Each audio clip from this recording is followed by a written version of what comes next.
me.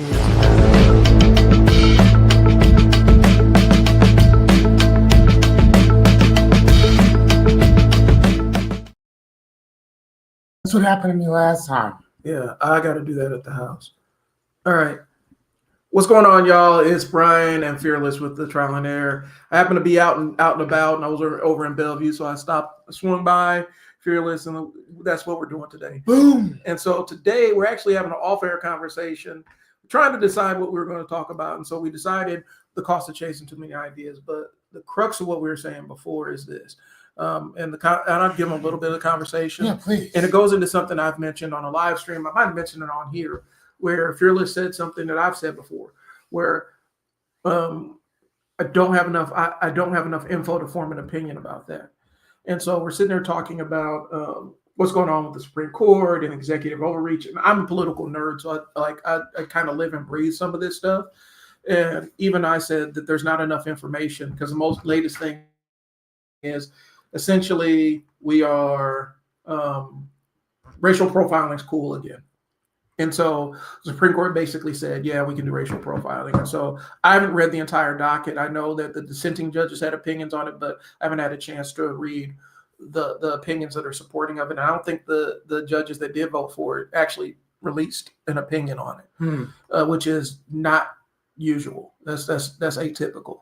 And I'm a journalism nerd, so I know this kind of stuff too. Yeah, and so okay. I don't have enough information because that's what I went to school for. I don't have enough information to accurately talk about it, but we're initially going to talk about, executive overreach and what the new, surviving the presidency and surviving administration change and all that other stuff. We'll probably have that conversation at another point. But I do have a question though. What's up? So, and I think that you are actually the person to talk to about this because the simple fact is that you are a journalism major. Right. So, and then you're saying that you don't have enough information to really form an objective opinion on this. I would even say a coherent opinion. Coherent opinion. Okay, better. So, but how is it that other people would hear or read that clickbait and then jump to a conclusion, call up their friends and say, hey, this is what's going on. They're legalizing search and frisk. They're legalizing racial profile. How is it that were you like that before? When you read something or you see something, you automatically say, stop, let me hold up, go read that information, dissect it, and then form an opinion. Whereas other people, they see it and form their opinion right then and there. Part of it comes from, that's what I went to college for. Okay. My quick history. So I started out, I had a full ride scholarship and I was a construction engineering major, a full ride academic scholarship. And I realized about 6 months in, I hated construction engineering. And I just said, I'm done with engineering, period. Okay. And so I'm like, what else do I want to do? At the time, I had just started working in the radio station. Okay. And Facebook issue. Yeah, this happened to me last time too. And so what happened is, go live. Sorry, trying to get Facebook up and running here. See, mine's doing the same thing. I think it's something with Facebook, broski. Yep. So, because I had to go ahead and restart the whole thing. Okay, let's restart it. Well, I'll just refresh the page.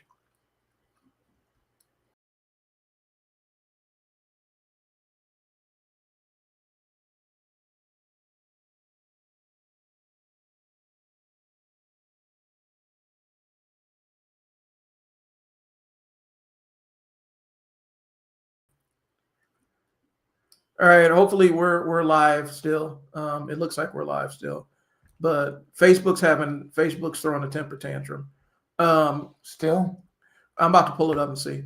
But no, I went to school for all this stuff, and so initially, I was like everybody else, where I would form an opinion, and sometimes I still fall victim to it. But outside of starting out for journalism. and having like almost 3.5 years of that Okay. schooling before I had to get a job and actually start working. I also went into human services, which is residential care, case management, working inside homes with kids and families.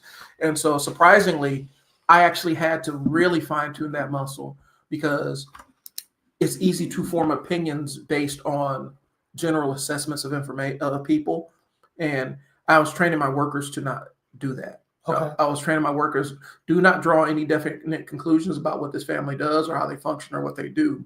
Even even even if they tell you this is exactly what it is, reserve opinion for as long as you can. So that you can come in here with a fresh set of eyes, because once you lock in on a specific way of thinking or you have a specific perspective on someone or somebody, it makes you blind to things that you're not paying attention to. Okay. And so I was really trying to teach my workers how not to fall victim to that inattentive blindness. I even put them through, like I even made them listen to chapters out of the Invisible Gorilla. I don't know what that is. Okay, The Invisible Gorilla is a book that talks about we can only pay attention to things that we're aware of. Just like how you can look at your watch and you can look at your watch and still not know what time it is because you just really looked at your watch. You didn't pay attention to what the time said. Right. So, and the Invisible Gorilla is actually a test. It's like it's a cognitive science test. I can pull it up if I wanted to. And basically, what it does is it's a matter of it demonstrates how we aren't aware of things that we're not looking for. And so I was trying to condition my workers to not go in with a perspective on something or an opinion on something or a family or a household, because then they ignore sometimes there are even safety issues. Because you walk in, these people gave me great vibes. I think they're fine. I don't know why we're in here. And then you ignore big glaring safety things because you're not paying attention to them, because you're not looking for them. And so is that like a part of scotoma? I don't know what scotoma is. So scotoma is sorry. Move. Scotoma. Let me find it right quick. Sorry. But I'll pull up the book because there's a book too. It's called The Invisible Gorilla. See, it's a cognitive science. It's a book about cognitive science, and basically, it's one of the main points is they have an entire chapter about why eyewitness testimony has been debunked for 40 years. Okay. And one questioning why police departments and courts still utilize it, because it's scientifically been debunked time and time and time. Kind of like a lie detector test. Yeah. And to the point where it should be inadmissible in court, because eyewitness testimony, people assume that our memory is kind of like this microfiche where it just stores snapshots and stuff, and it stores accurately. And the reality is our memory is manufactured on the spot every time we recall something. Right, because we delete, distort, and generalize information. So every time you think about something, you have to recreate all of it in order to hold that picture or that video or that movie in your mind. You're reconsidering it constantly. Yeah. So scotoma, real fast. Scotoma is a blind spot or area of vision. So like if you're looking for your keys and you go in and you're like, oh my gosh, where's my keys at? Your keys are in your pocket the whole entire time, or they're sitting right on the table, and you can't see it. All goes right there. Right. Right. So it's a part of a blind spot or the area of vision, but a lot of times it's a blind spot of the mind. Not necessarily that the eyes can't see it; it's that the brain doesn't notice it. Right. So that's kind of what it is. So I'm gonna play this, and I probably gave up the game, but here I want you to look at this one. Okay. Please. And so this is the experiment that they ran. The monkey business illusion. Count many times the players in white pass the ball. Let me get rid of this little thing on there.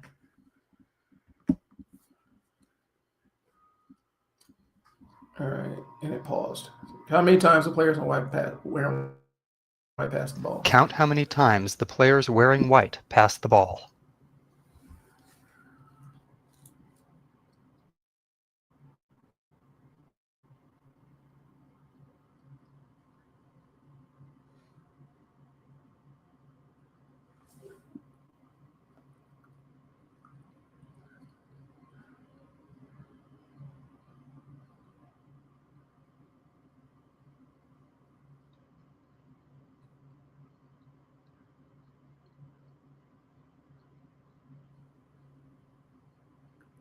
The correct answer is 16 passes. I saw the 8. Yeah. Did you spot the gorilla? Yes. He He walked walked through. Yeah. I walked For off. people who haven't But seen or heard about a video half the like people this miss the gorilla, before, but there's another about thing. half missed the There's gorilla. a couple more things. If you knew about the gorilla, you probably Did you saw notice the it. color? But did you notice the curtain changing color or the player on the black team leaving the game? I don't think I noticed the person leaving. Let's rewind and watch it again.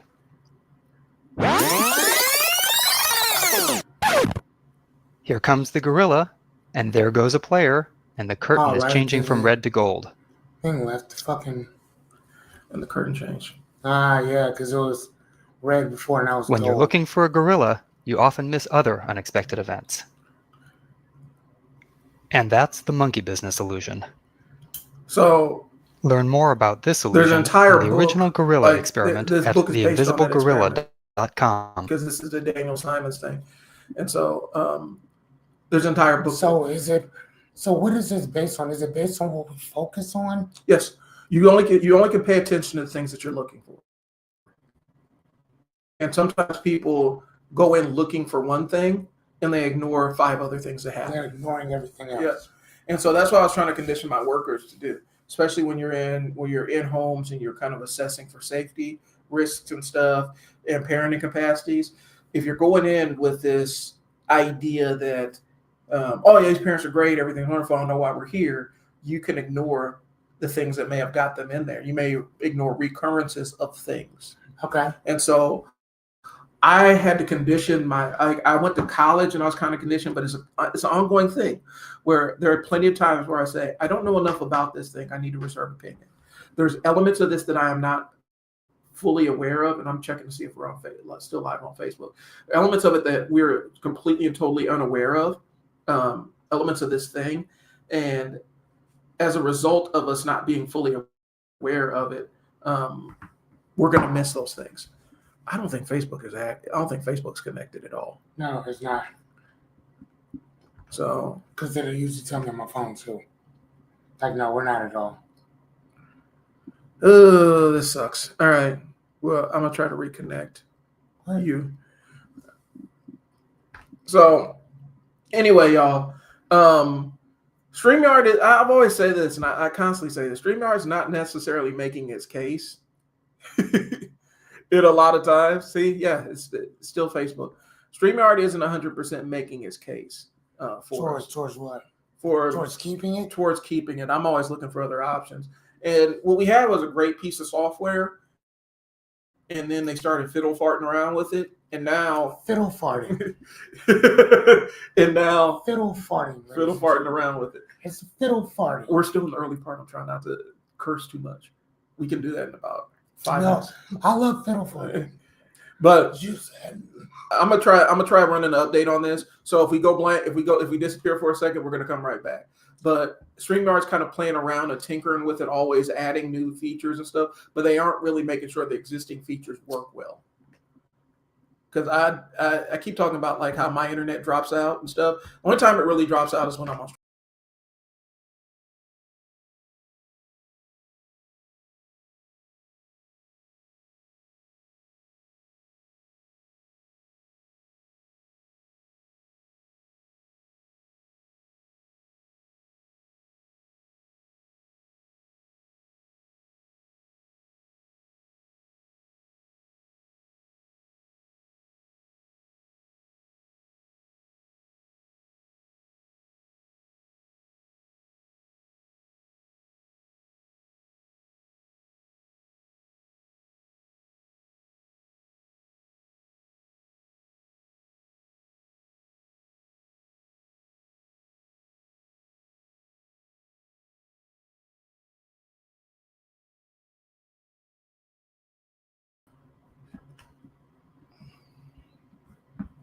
All right, so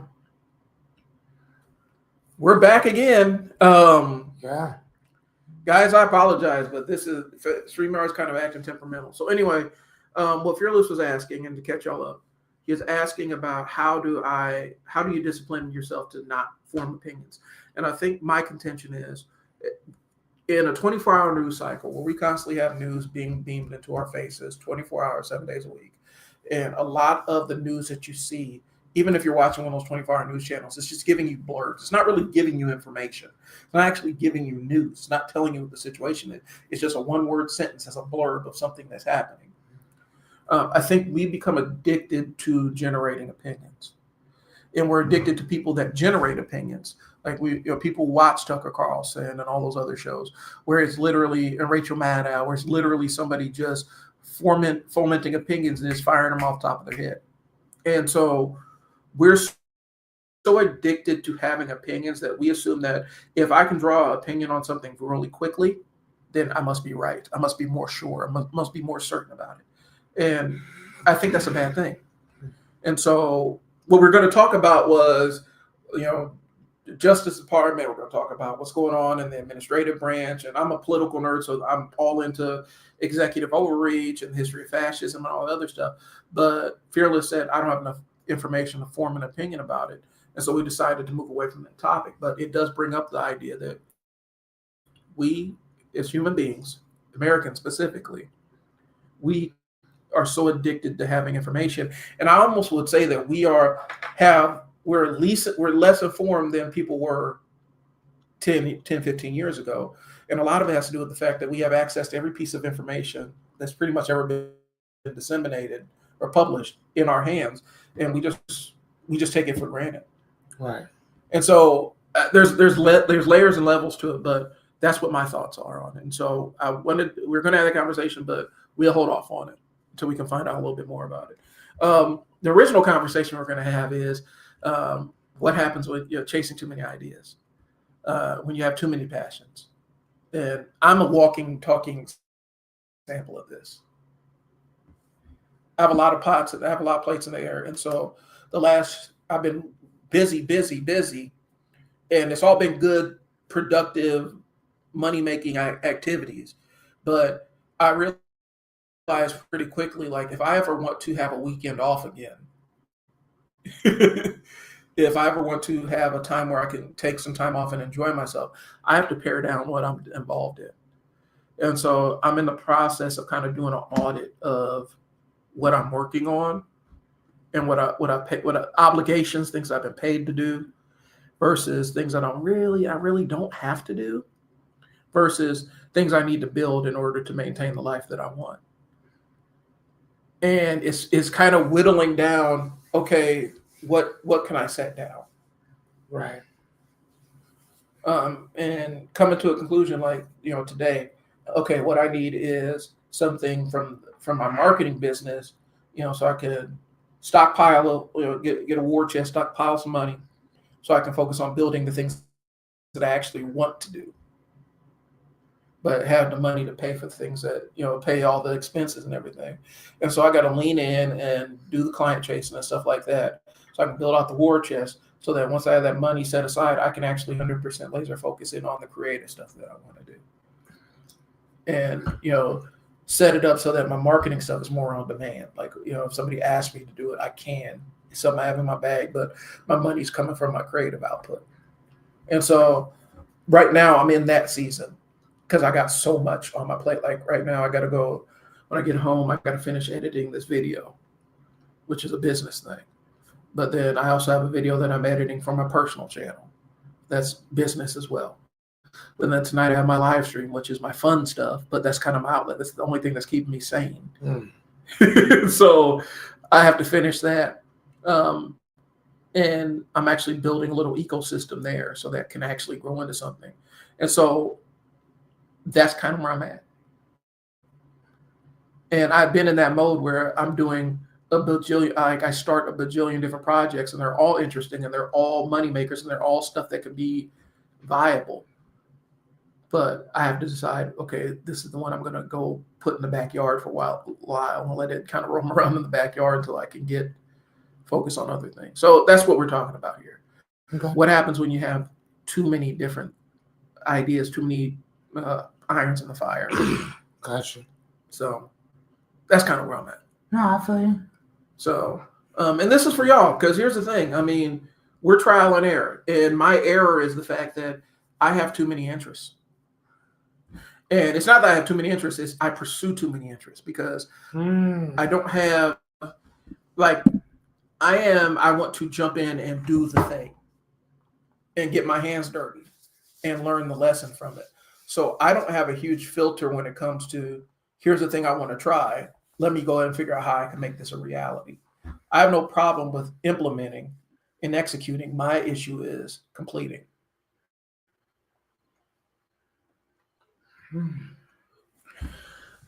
I like that. So having versus pursuing too many what?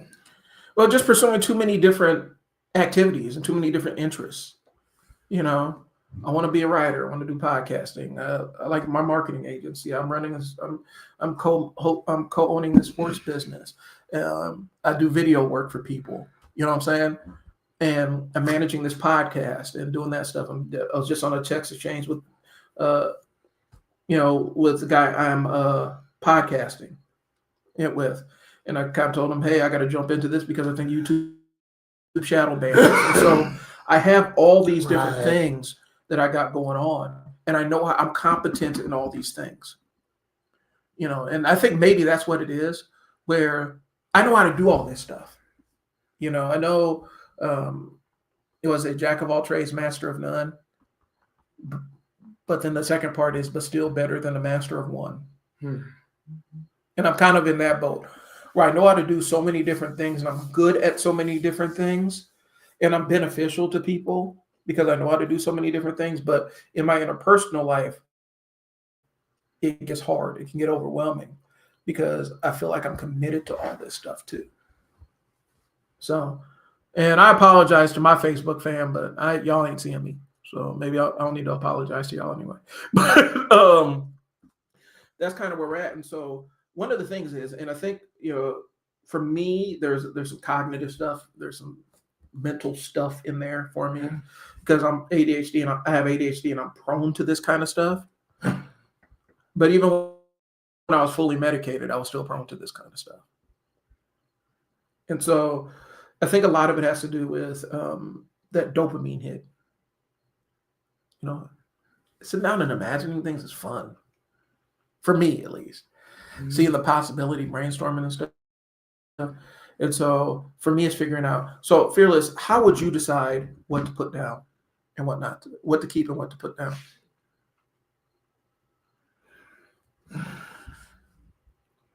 So there's a lot of things that I love doing, but talking about books, anything book related, I think that always goes back to the core of who I am.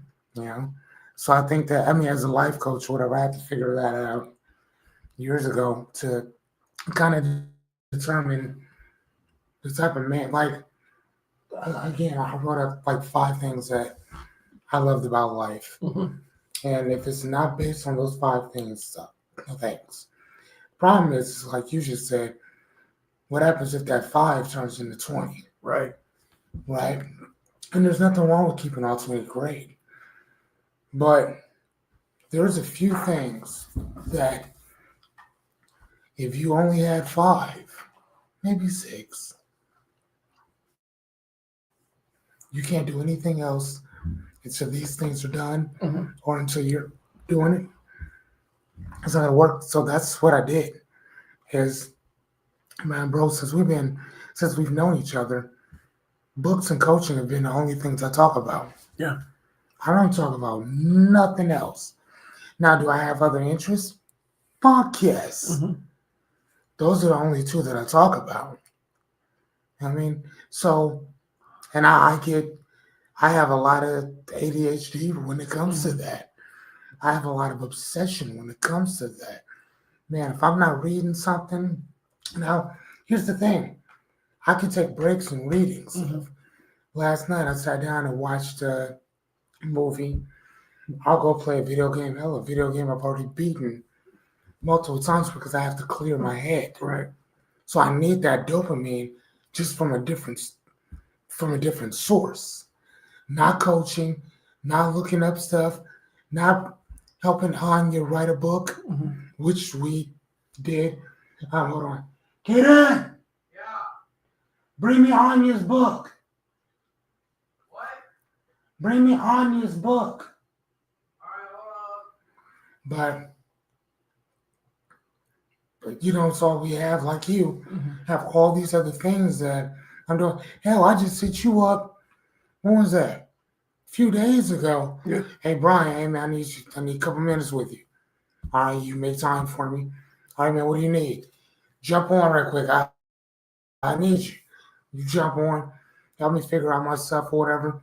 But in the meantime, in between time, I'm building logos, I'm building commercials, I'm building intros, I'm building outros. A lot of this shit's based on what you taught me. Yeah. Right? So, but again, everything that I do is wrapped around coaching and books. Bro, everything I do. And I can talk about coaching, I can talk about them interchangeably because they go together. You taught me how to structure that stuff, which is ironic because you suck at structuring that stuff for yourself. Yeah, and I can do it, and that's been the issue. I'm here, son. I know. That's the thing. I'm always really good at coaching people on how to do the things that aren't necessary. Because I think part of it is I know so many different frameworks and stuff around structuring that I don't know which one to apply for me. So I can give you one that works for you, but I can't figure out one that works the best for me because it's an amalgamation of different things. And like right now, you were talking about talking about books and stuff like that.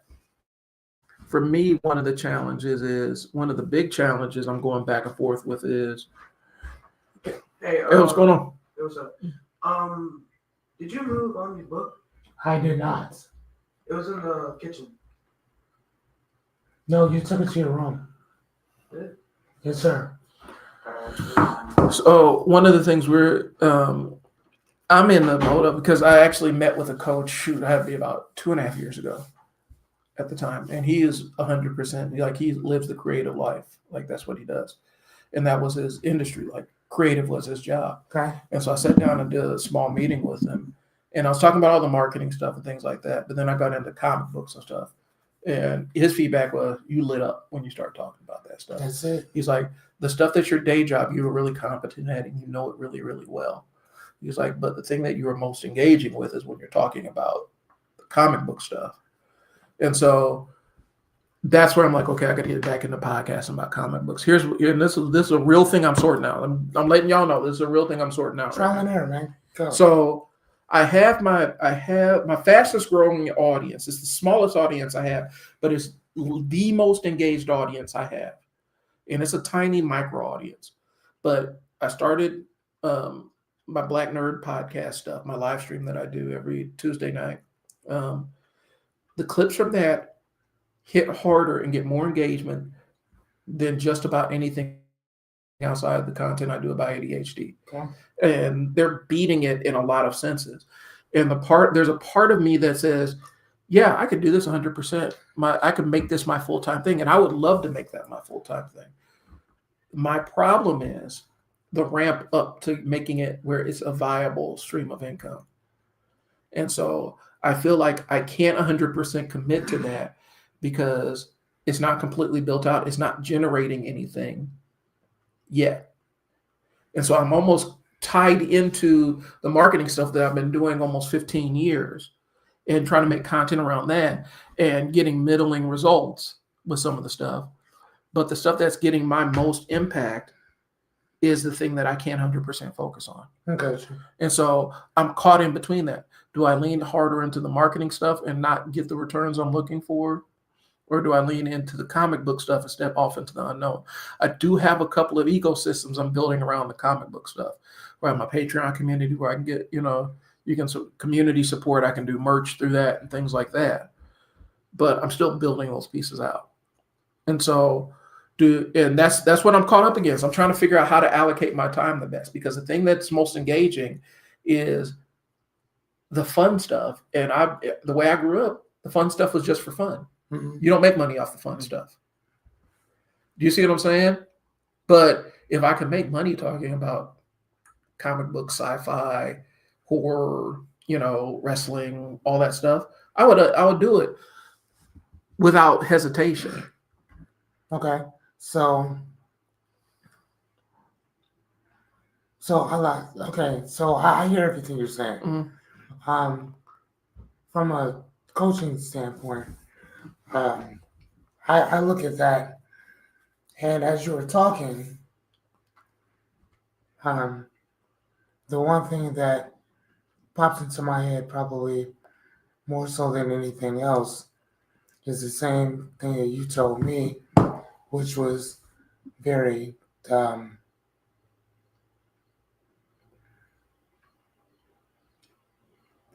simple, which is just get the thing started. Like when I told you about the 100 days. Mhm.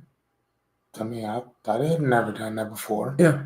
I just had an idea and I just kind of went for it. You know what I mean?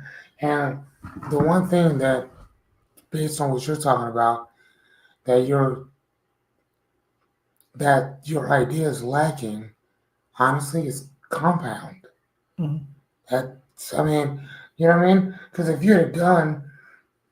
you think about every single, like, I watched this black dude, and he had, I don't know if it was a green screen behind him or what, but he was just sitting around talking very simply about comic books. Mhm. And he was talking about who was the fastest, who was this, who was that. And he was just going through all these different things. I mean, it looked extremely poorly put together. Mhm. I probably watched that shit for an hour. Yeah. Just video after video after video. If I'm talking about this and the other. Dude has a follow, probably 500,000 followers, somewhere around there. And I was just watching and watching and watching. So when you're talking about that, I'm like, yeah, Well, I see that. I don't know how long he's been doing it. yeah. But at the same time, though, if you're sitting there telling me that if that's the one thing that you can do, then I don't see why you don't put every goddamn thing into that. And that's what I want to do. And that's what but that's what I'm saying, though. Like, that's the difference between that's what I want to do and that's what I'm going to do. Well, and so okay. So the second part of it is, I want to do it. I have to build. I have to scramble enough money up enough so that I can do that. I got you. And so, that's the season I'm in now. That's why I'm taking on so many different things, because I'm trying to sock away and stockpile enough money so that I can 100% lean into that. Because the content I'm doing, and I'll be transparent with y'all, the content I'm doing is basically, it's called Blurting While Dad. And so it's observations of a black nerd who's a dad. And so I'll do some parenting stuff that I know from working with families and stuff. And people respond. They're responding to the mix of comic books, parenting stuff, occasionally some political stuff, and just being a black dad. Like they're connecting with that, and I'm getting good responses with it. And so in order to make this viable, I have to focus on something that's not necessarily connected to it, so that I can scramble up the money so that I can 100% pour myself into this thing. Because so now you see where I'm at right now. So I'm caught in between. I have to do the stuff for my day job to make this side thing super viable. But because I can't lean 100% into this side thing, I feel like I'm shortchanging it to a degree, because I can't, because I still got to do stuff to make money. Gotcha. Until it can make money by itself. Because some of the biggest channels on YouTube I follow, like Comics Explained, so all he does is sit there and talk about comic books and the latest issues and stuff. And I know for a fact that he's dealt with mental health stuff where he's mentally burnt himself out and dealing with depression and stuff like that. Who's this? Comics Explained. He talks about it occasionally, where he's had to take sabbaticals and stuff because he's constantly reading comic books and talking about them. So I know that there's another side to it, but he's built a system that pays for his life, you know, and he doesn't really sell a heck of a whole lot. It's just, you know, he has enough viewers where the AdSense checks, the Google checks make, and all he has to do is every once in a while have a, you know, a t-shirt or something, or do a meet and greet, and he can, you know, supplement whatever. I just want to make enough so it's a decent side income. And then once it becomes a viable side income, then I can say, okay, if I can put this much energy and get a side income off of it, what does it look like when I put my full-time energy into it? So for those that don't know, I'm kind of sorting it out, but yeah, that's the dichotomy I'm caught in between. How much of myself do I budget for this versus how much of myself do I budget for that? So when it comes to like, God, unfortunately, I have to use myself. So when it comes to like reading, for instance, right? There's sometimes that I don't read anything for a while, right? And then there's sometimes where, hey, where's that book? I have no idea at all. Find it. So it's like, so sometimes I don't read anything. Yeah. Care less, right? Right. And then there would come a time like I read 30 some books and you know, in a very short period of time. Right? Uh-huh. I don't know why. I get into moods that, right? But I also know burnout too. When I'm just like, no, I'm good. I'm not gonna read anymore for a little bit. But my body tells me when it's time to do it. My interest, my curiosity, my obsession tells me when it's time. I have, as you know, over 1,000 books in my house. Right. I literally have a whole entire library here. Most of the time, I don't know what I'm going to read next. I have an idea, but I might be downstairs looking at our game shelf. I might look over and see this book. I'm like, oh man, that looks good. Grab that, and that's the next one I'm going to read. And then that book takes me down this whole journey of shit that, you know what I mean? Of other stuff that I want to read now or want to know about. I'll read 3 or 4 of those books and then I'm done for a little bit. So for you,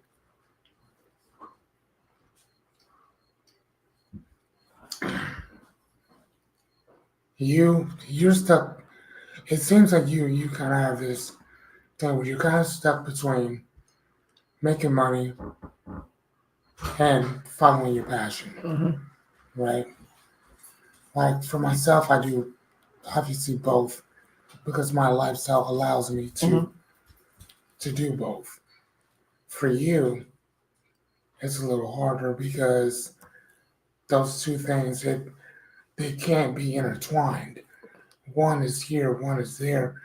But even if you're doing just a little bit over here with the comic stuff, even if you took 45 minutes or an hour every day just to put towards making a video specifically for that, and then you still have, 8, 9, 10 hours for making money over here on the side, there you go.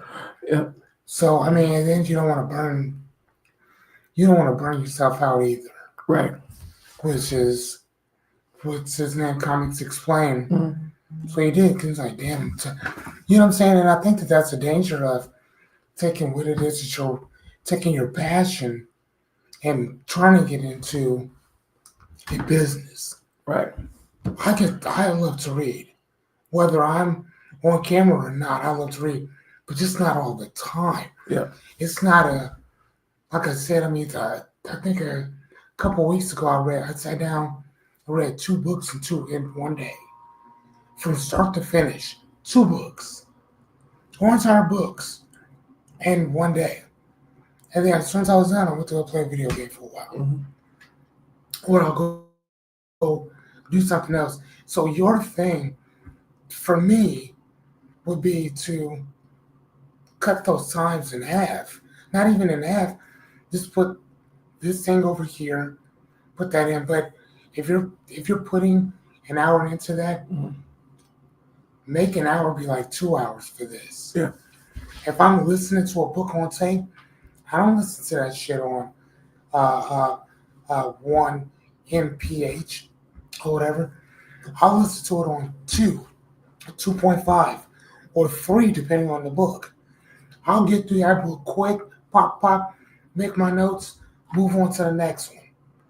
You know, so it's trial and error, but it's a quick trial and error. One of the things when I built the 2 Dads in a Bookstore, bro, I would fuck up constantly.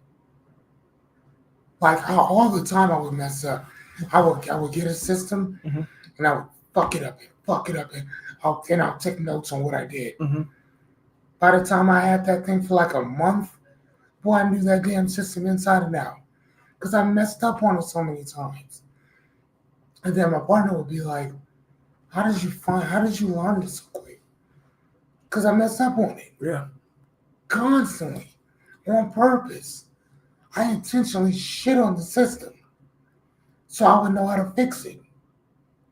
And there was a bunch of times I can just walk a person through Right. how to fix it because I messed up enough. And that's kind of where, like, I'm in this, like, and that I think what you hit a thing, because like today's my live stream day, so I'll do this.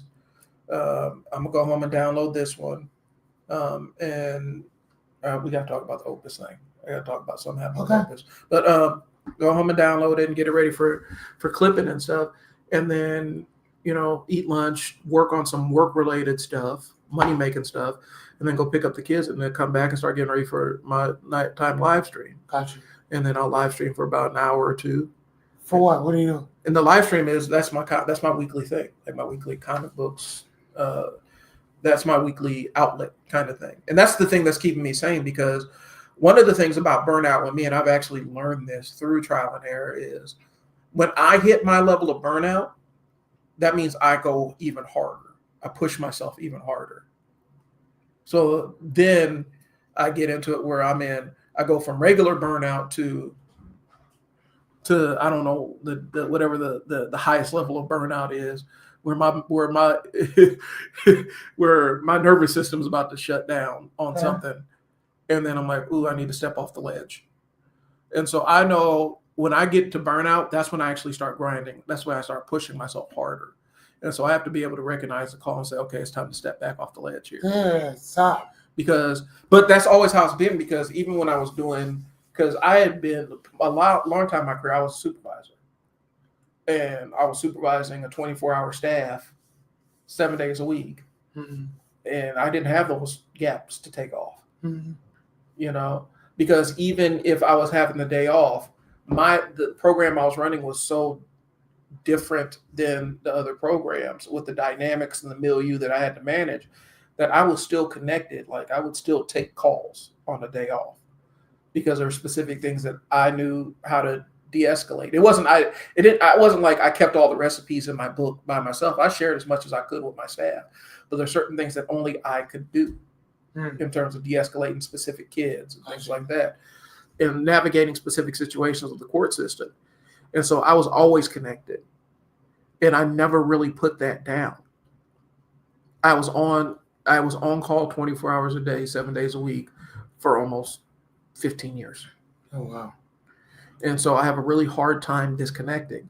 And so even when I burnt out when I was doing that, I was still working. My day off, I'm still working. I'm still fielding calls, kid soccer game, phone rings, got to answer it, and the family knew what I was doing. They knew that, it was my program, and my name is written on this, but that wasn't healthy for me either. And so I am trying to unlearn that unhealthy pattern of I have to grind through. Like right now, my birthday is, I think, Thursday. And I'm planning my work day on Thursday. And it's like, no, it's your birthday, fool. Take the day off. Nobody's gonna die if you take the day off on Right. Thursday. But I'm planning out. I mapped it. Like I looked at my calendar and I have my stuff all mapped out for Thursday. Like I'm working. It's very difficult for me to step away when I lock in on something that I say I want to do. And so that's the balance right now. Like I really enjoy like it's when I tell you guys my live stream is a release and outlet for me, that's the thing that's keeping me sane. To the point like last week on our anniversary, my wife's like, I gotta go do my hair. Go get on your live stream. Because this is something that puts you in a better peace of mind to do it. Okay. So it's good, but I just got to figure out, like I said, for me with the marketing agency and stuff, I have to figure out exactly what I want to do that doesn't take over my entire.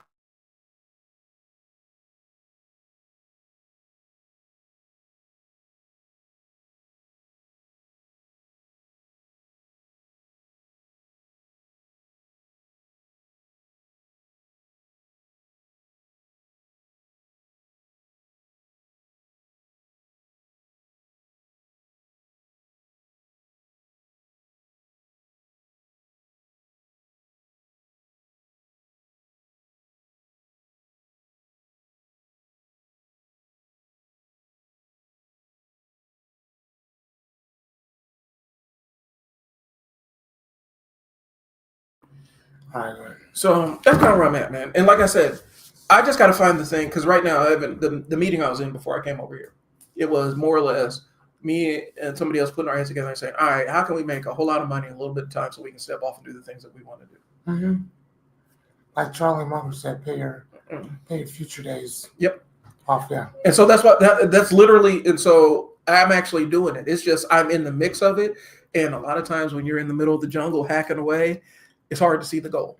That's kind of where I'm at. I'm in jungle time, trying to hack away and get through this jungle and figure out exactly what I'm going to do in my marketing agency. Okay.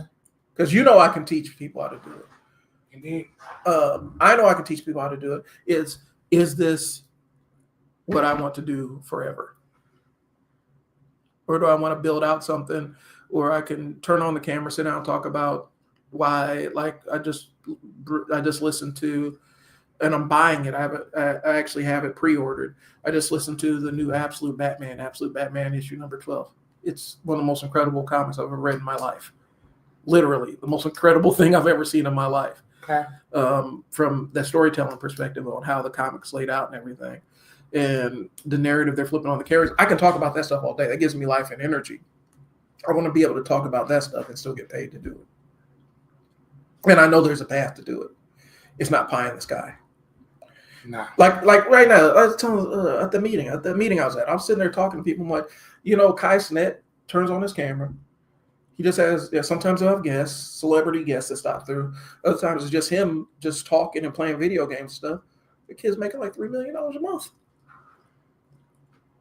But it's not easy. Yeah. Like people think the kid streaming is just easy. It's not easy. He has a whole production team. He probably goes through bouts of burnout where he doesn't want to turn that camera on. There are times where he just disappears off the face of the earth. Right. And he's always traveling and doing stuff. I mean, he's basically living the rock star life because that's what the streamers are now. They're out earning the rappers. It's crazy. So it's a reality. I don't have to be at that level. It's going to sound crazy. Give me $30 a month. I'm cool. You know what I'm saying? At this point, if this stream gets up to $5,000 a month, I'm happy. Like I'm over the moon. And so I think there's a lane for it. And like I said, I think that's the audience that's the most responsive and build it out and see what happens with it. Can't you just get a sponsorship to do all that? You can, but in order to obtain a sponsor, you have to have the audience to do it because sponsors aren't going to pay you money when you don't have an audience. Like when you don't have a big enough audience, because really it's the old television, the way that they used to sell ads on TV. Like the reason why Super Bowl ads are expensive, they're cheap compared to what they should cost. But the reason why Super Bowl ads are expensive is because everybody's watching it. Yeah, because it's one of the most watched events in America, and so they know that if they put their ad on at that time it's going to get in front of that many eyeballs. The thing that's happening right now is we're seeing a hard pivot away, because I even talked about how Super Bowl ads, people aren't even watching those anymore. They're skipping past them. And what's happening is, Really? yeah, because we have an entire generation of kids that are now adults that they never had to watch commercials. They always had the option to skip them. Mm. You should see my kids when we're sitting there watching over-the-air television.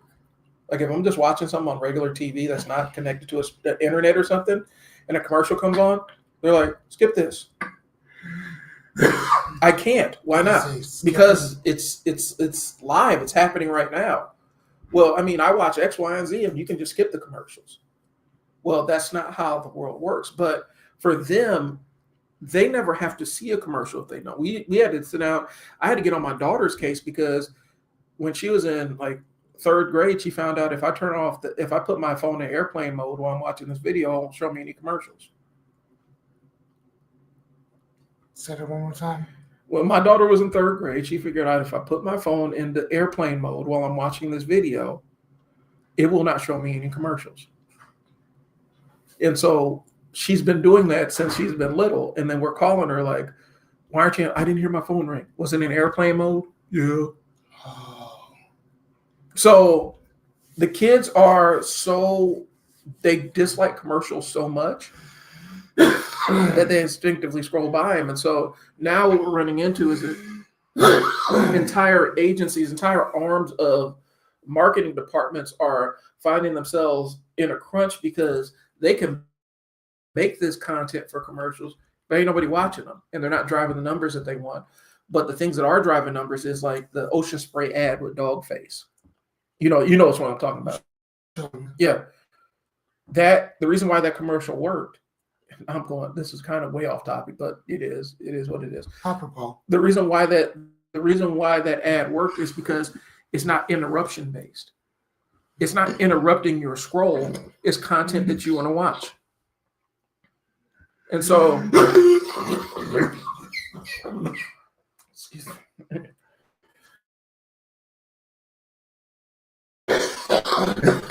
Oops. Wow. Are we on or you just muted? I just muted.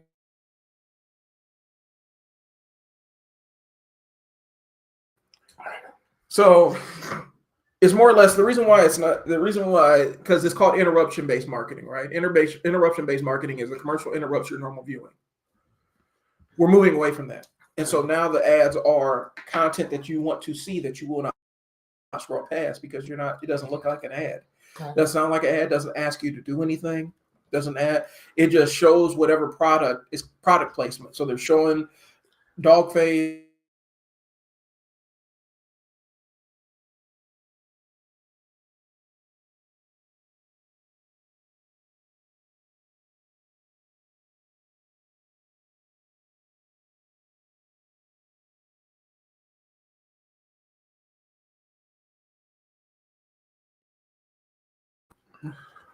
So the concept is showing the ads in stream and making it not something that's outside of what people are watching. And so now you're seeing more narrative-based ads or ads where somebody's talking directly to camera, where they're getting right to this is what the issue is. And it's supposed to be humorous. It looks like a meme.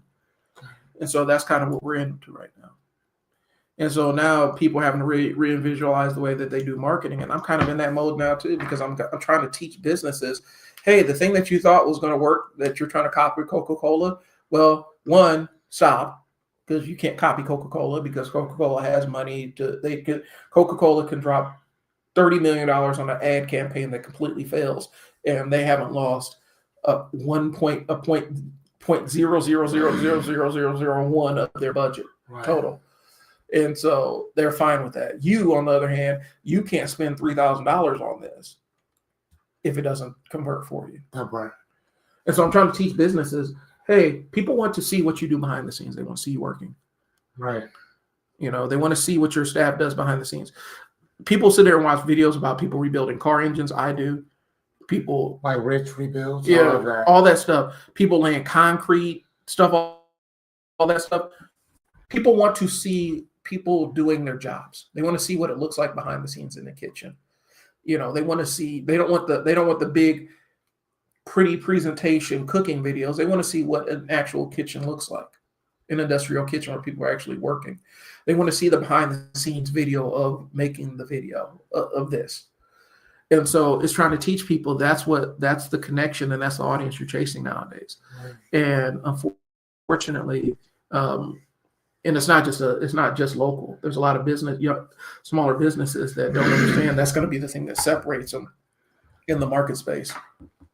So that was all about marketing, and that had nothing to do with what we're talking about. But again, That has everything to do. that's something that, as you guys can see, I can talk about this stuff all day, and that's what my problem is. It's not a problem. I can talk to you about comic books. I can talk to you about that. Okay, I'm going. So merge the two together. Yeah, and maybe that's what it is. Maybe I build out this. Maybe I build this out. So what specifically are we talking about building out? That's what I'm saying. Maybe I build out. Maybe I spend some time, allocate more of my time to building out the fun thing, and put a marketing system around it, and then teach people the marketing system I put around that thing. And that's my day job. I mean, dude, it's all the same shit. Yeah. It's just what are you?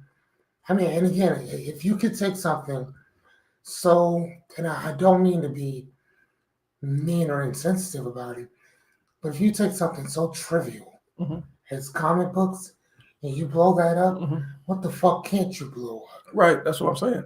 And that's what my thing is. I understand it's trivial, but I also don't see it as trivial because it's my interest. But I understand that for most people don't care that. Bro, sitting around reading fucking fictional Yeah. books about fucking kids, like YA type shit, to everybody else is just boring as fuck. But there's a whole group of people who tune in to watch that shit. Well, I mean, and it depends on what your interests are, because a lot of the marketing stuff that I think is so important is absolute frivolous bullshit to somebody else. That part. And so for them, they don't really care about how the sausage is made. But there's a dedicated group of people that do. I remember, when I was in college. When I was in college, I was a DJ, and I'm sitting there in the student center talking to a friend about DJ equipment. I'm kind of scrolling because the back of the Source magazine used to have classified ads where you can get DJ equipment for. And so I'm sitting there like, well, I want to get this. And one of the girls I grew up with, she's like, who the fuck cares about this? Why do y'all care about? Who cares about it? My boy looked there, he's like, he's a DJ. So he cares about DJ equipment. And she was like she couldn't wrap her mind around it that I cared about something that she didn't. That makes sense. And that's just one of those things. And so this is a hyper level awareness. This stuff is fascinating to me. It could absolutely be boring as shit to anybody else. Yeah, for sure. So I think that's kind of where I'm at. And that actually helped out Fearless, because because there's a guilt. Like for me, there's a guilt where I'm sitting there, I'm having a good time. I'm sitting there talking about comic books, sitting there talking about wrestling. I did an entire segment about that crack ad that Pee Wee Herman did. Oh, nice. Like an entire segment about that and the DARE program and how they used to talk to us about drugs and stuff when we were kids. The entire segment, I had a great time doing it. That's one of my biggest videos. People responded to that little segment. And I actually felt guilty, like, well, damn, why didn't you put this into this marketing video? Well, are you doing this again tonight? Yeah. What time? 7:00. It's around 7:15, depending on, because normally I have to pick up, if I'm not running around shuttling kids around, I'm on by 7:15. Is this on Facebook? Yeah, I normally do it on it's on Facebook, YouTube, and stuff like that. And so tonight I have my biggest segment is probably going to be a political one, talking about RFK and the way that our public health policy and mental health and stuff. And then I'm having another segment about DC Comics and the absolute DC line and stuff like that. And so those are the two main segments I'm talking about. Last week was what was last week? Last week, I think it was. I was revisiting something. Anyway, so I get on there and I talk about this stuff, like Black communities in red states. Okay. Like Well, actually, that's the one. I was going to say for this week. So, I was talking about Jubilee, the Jubilee video, because my StreamYard failed me mid live stream and cut me off. So I had to revisit. I had to redo an entire hour of my live stream from the week before. Gotcha. But I was talking about Jubilee, the Jubilee video with Amanda Seals. Oh, yeah. And Amanda Seals versus 20 black conservatives, but they're not necessarily black conservatives because, yeah, anyway. And so it was her versus 20 black conservatives. And the whole concept was I got into 15 minutes in and I'm like, I can't watch this anymore. And it turned out. She was getting, yeah. She was getting blitzed with the most ignorant, like some of the most ignorant ahistorical, like the stuff they were saying on that was wildly in. Here's the thing. If me and you can't agree on, like if we can fundamentally disagree about stuff, right? But if we can't agree on a shared vision of what actually is reality, what's objectively, like this table is solid. Like if I can't agree with you on this table is solid, we can't talk. We can't have a dialogue. And so that's one of the things that was pissing me off because I'm sitting there and she's sitting there talking to this young man. I think I told you about this. She's sitting there talking to this young man about redlining. And he's like, I don't believe in that. And she's like, well, how do you not believe in it? Here's historical evidence that this existed. Here's documentation, blah, blah, blah. And he's like, I don't believe in that. And I turned it off. I said, I can't. I'm done. Right. It was about 15 minutes and I said, fuck this, I'm done. I can't. Right. I can't because you can't debate somebody who doesn't believe in reality. And I know reality is just life from your perspective, but there are certain things that are just objectively a reality. Redlining is an objective reality. It's a thing that actually happened. Insurance companies and banks. It happened. Yeah. Actively happening. It's happening right now. There's documented proof that this is a thing that exists that goes on.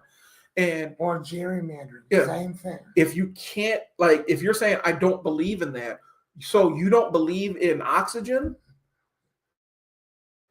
So you're telling me if I don't believe in oxygen, so what are you breathing right now? Right. Mix of hydrogen and oxygen. So if you don't believe in oxygen, so what do you stop breathing? What do you do? How do you function and so for me, that would have been when I got up and left. Like, I can't. Yeah. I'm not going to sit here and argue with somebody that doesn't believe in. The conversation is over if you don't believe in a set reality. You know, remember the entire water is wet thing. The what? Oh, this is one of those really stupid social media things. What is it called? Water is wet. What about it? Well, they have people debating water is not wet. Water makes things wet. And that was actually an entire conversation. Like, people were arguing. They were losing friends behind it. No, motherfucker, water isn't wet. And people were like, what are you talking about? Like, they reevaluating their entire friendship. Flat Earth, the flat Earth theory and stuff like that. People will fight you to the ground on that stuff. If I can't come up with if we don't meet eye to eye on an objective standard of reality, then we can't have a conversation. I'm mature enough to realize that nowadays.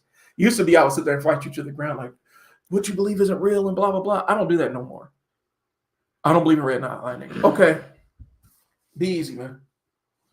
We ain't having this conversation. Right. I believe the earth is flat. Cool. Good, man. You go ahead with that. I'm not even going to fight you. Because if that's our starting point, then our ending point isn't going to be anywhere better.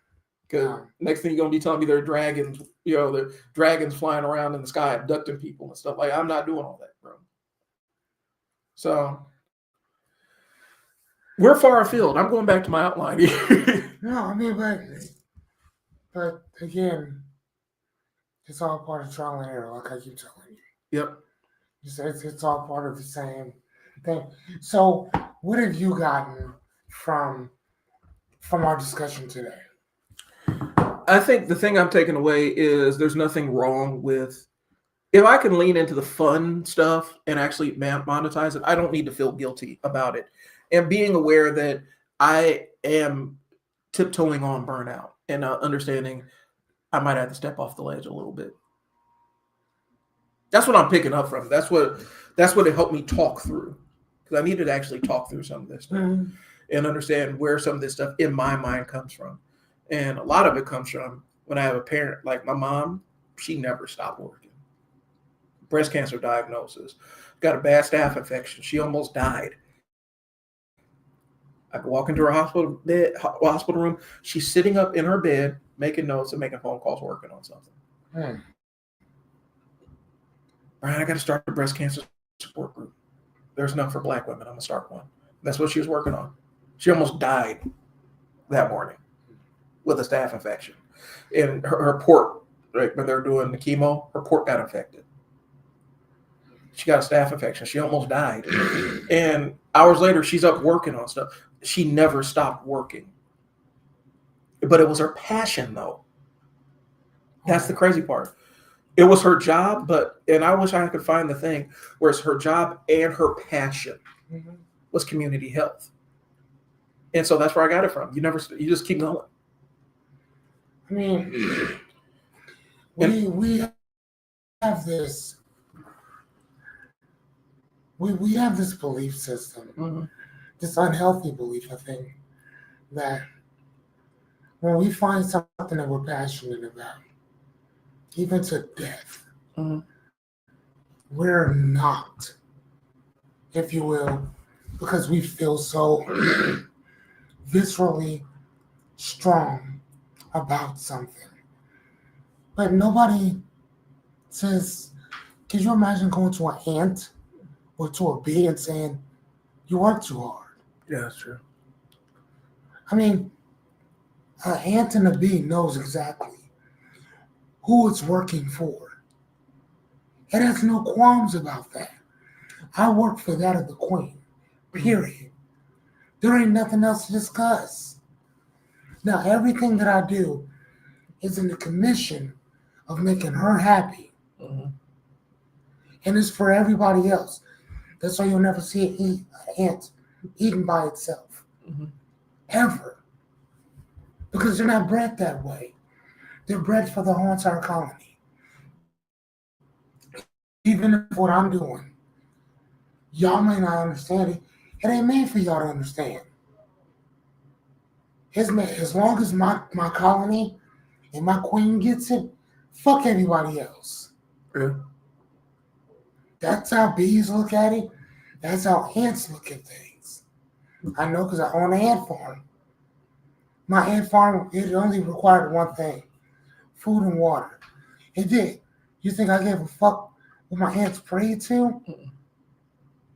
Do you think I cared about if any of them were president or not? I don't give a shit. Here's your food, here's your water. Just let me watch you for a little bit. I'm bored. Right?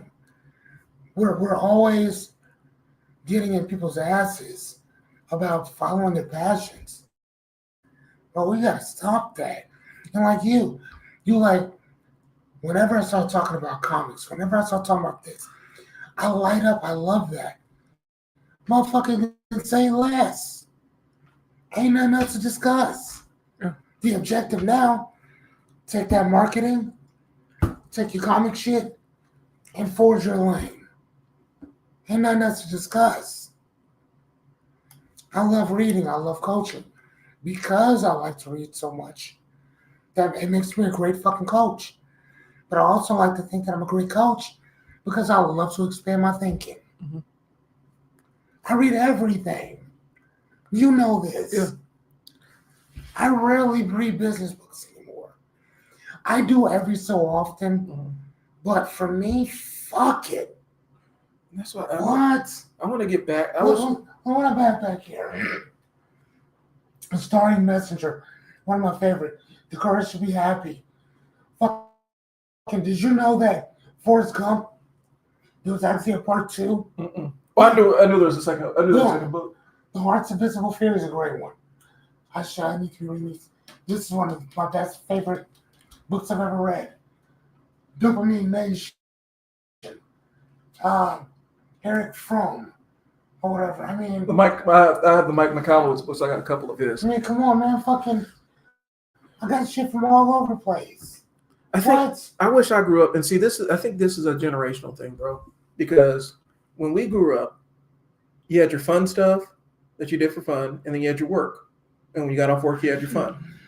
Now, people can make their fun into their business, Mhm.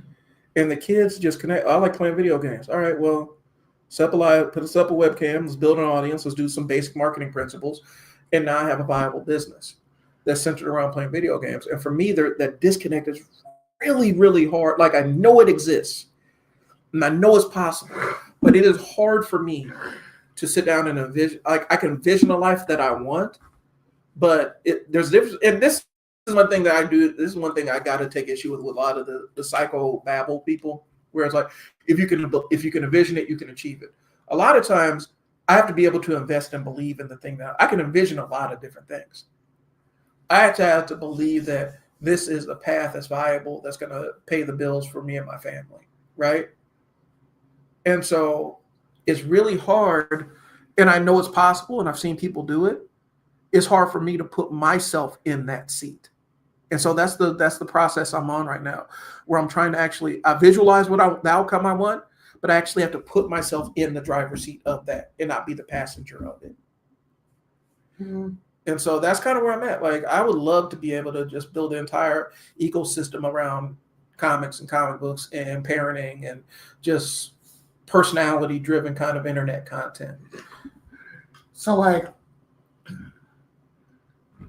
yeah, and I think that in a lot of cases, the reason why I think that I look at things the way that I do is because like I was telling people before, I like to collect excuses. Mhm. But I need the best ones. I need the good ones. But the biggest excuse that I've heard, the biggest myth that I've heard is that we have enough time. Yeah, we don't. We have enough time. In 10 years, how old will you be? 56 or 55. See what I mean? Mhm. See what I mean? Yeah. And that's what I'm like, I want to get it. That's why I'm like, it's going to be all stream hit. Here's the thing. It was a big deal for me to actually say Tuesday nights is going to be my live stream night. And I'm actually creating a channel for this. Okay. And posting content regularly on my TikTok. Even watching me Mhm. do 100 fucking nights. Well, you know, But that was one of the things I said. If Fearless can do it, if he can commit 100 nights, but 100 nights I can do for a different subject. I can do it. I was like, if he can do it for 100 nights, I can do it for one. I still have PTSD from that. Yeah. Shit. But that's what I'm saying. If Fearless can do it for 100 nights, I can dedicate one night to this thing that I love to do and I've been itching to want to talk about. And so that's why I'm saying it's literally the only thing keeping me sane with all the other stuff I got going on. Is what? Is getting on that live stream and talking about that stuff. Is being able to disconnect and sit down and say, oh, new Batman dropped, I can listen to it and I'm going to talk about it tonight. Which it did and I am. I might be spoiling it because it dropped overseas, and so I read the one that's overseas. I'm getting the American version, but it's on pre-order till tomorrow. Okay. But I'm actually going to sit down and listen. I'm actually going to sit down and talk about it. And I might spoil some of the stuff, but that's the thing that's keeping me clocked in, man. Because otherwise, I'd be so far. I would have, if I didn't have this, I probably would have burnt my marketing agency to the ground, 100% focused on the basketball business, because that's the thing that's actually making me money. You know, and there's still part of me where I'm like, if I can 100% lean in on that and set that as a thing that's working on the side, that's something I can dedicate part of my business, my work life to, and the rest of it goes to my personal interest, then I would do that. I just got clients from a marketing agency, so I can't not do that. I can't just drop them and continue on because, you know, it's like we're on time-based contracts. There's stuff that I've committed for. Okay. So it is what it is, y'all. Thanks for listening to me ramble about that. No, man. I mean, whatever we can do to kind of help guide us in the direction that we need to go. Like I said, man, I think that we sometimes think that things are way more complicated than we make things more complicated than it needs to be. Right. Like, I mean, we can sit and watch people all day long on YouTube and Facebook and IG and TikTok do all these things, and then we think, man, I can't do that. Mm-hmm. No, it's not that you can do it, you won't do it. It's a difference. Well, and there's a part of me, since I know the marketing side of it, I don't like the idea of being a consumer of social media and consuming it and not making money off of it. Okay. Because I figure if I'm going to invest time on this, because I have to for my business, I'm going to make some money off of it. And so I told my homegirl the other day, I'm like, yeah, I'm trying to see what coins I can squeeze out of TikTok now that Facebook done cut me a check.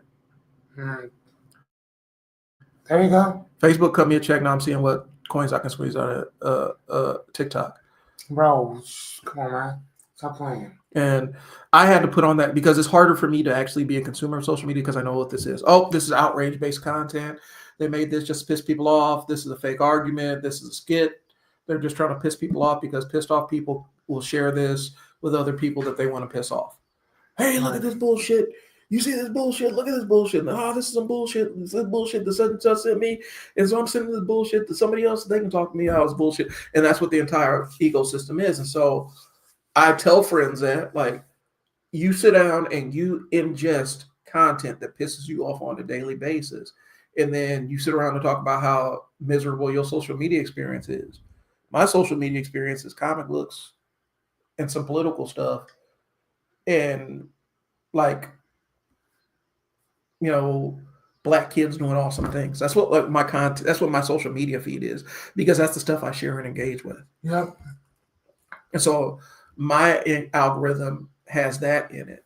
And I don't have to worry about all this negative black outrage based content, because that's what a lot of it is. And they've learned that they can serve that to black folks and we respond to it and share it.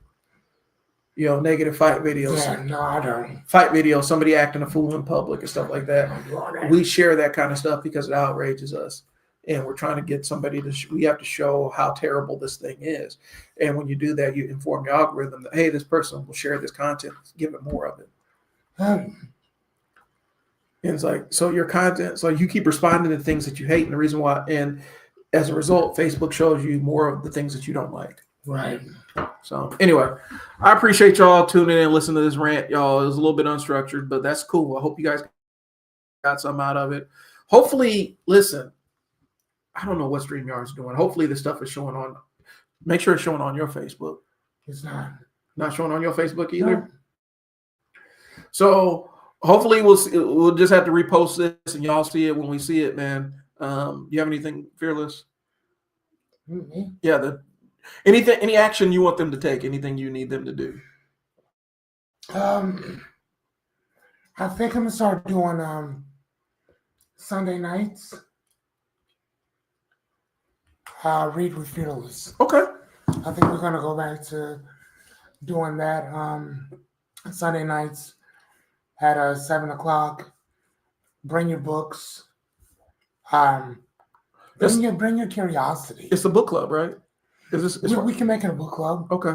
But yeah, yep. So we're gonna do Read with Fearless. Where we're talking about our favorite words, the books that we're reading. Mm-hmm.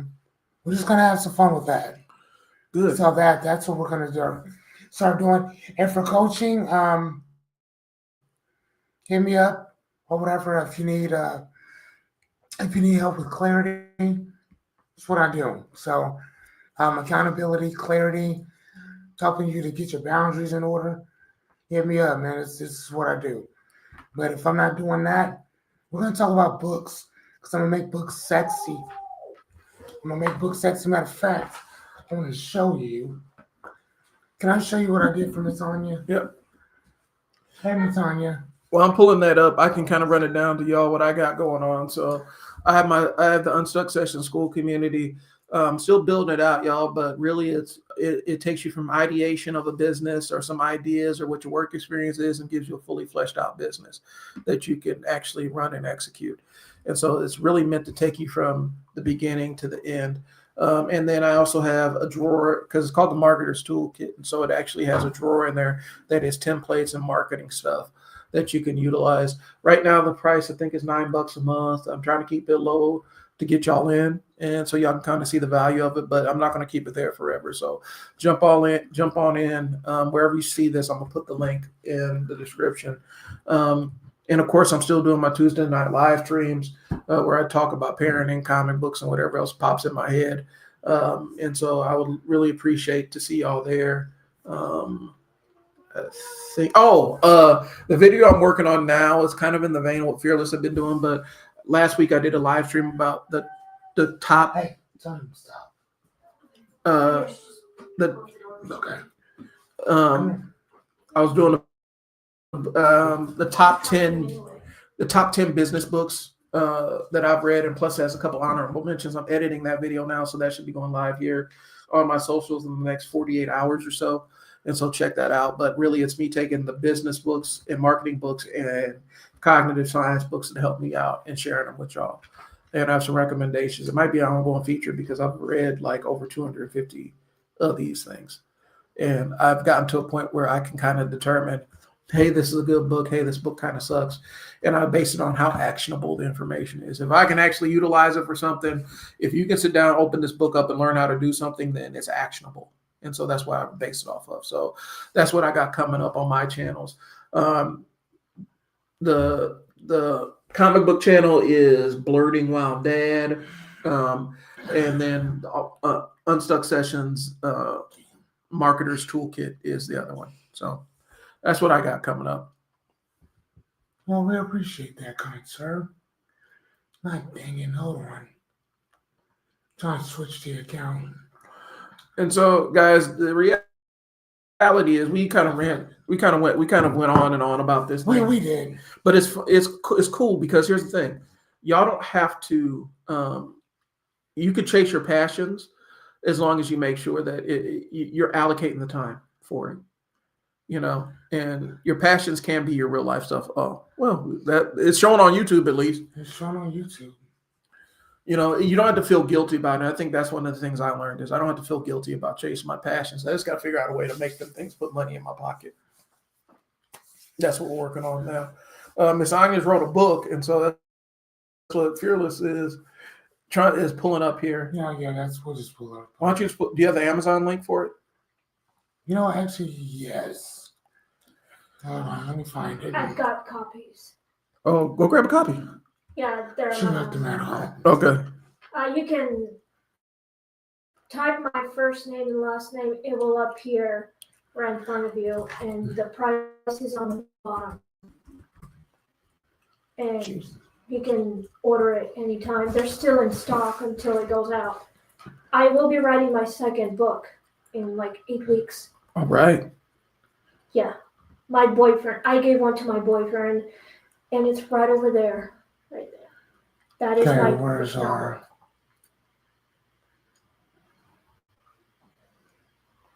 Where are we at? Oh, because we're over here. Yep. Yeah. I'm probably gonna grab my stuff anyway. Any minute. So All right, people, this is Nathania's book, Ghost Stories, volume 1. Volume 1. I didn't put that on here, but It's fun. well, that's what we'll do for the next one. Yeah, this is gonna be the second volume. So so this is what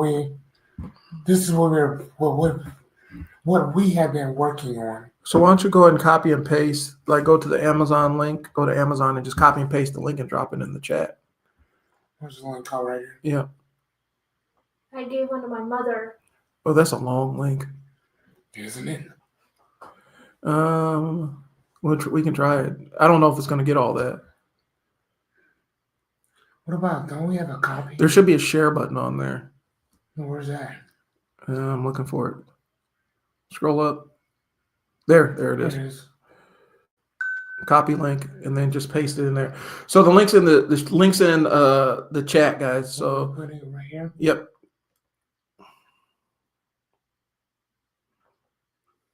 There it is. Link's in the chat. Go check it out, guys. Yeah, go, please. Grab Miss Anya's book.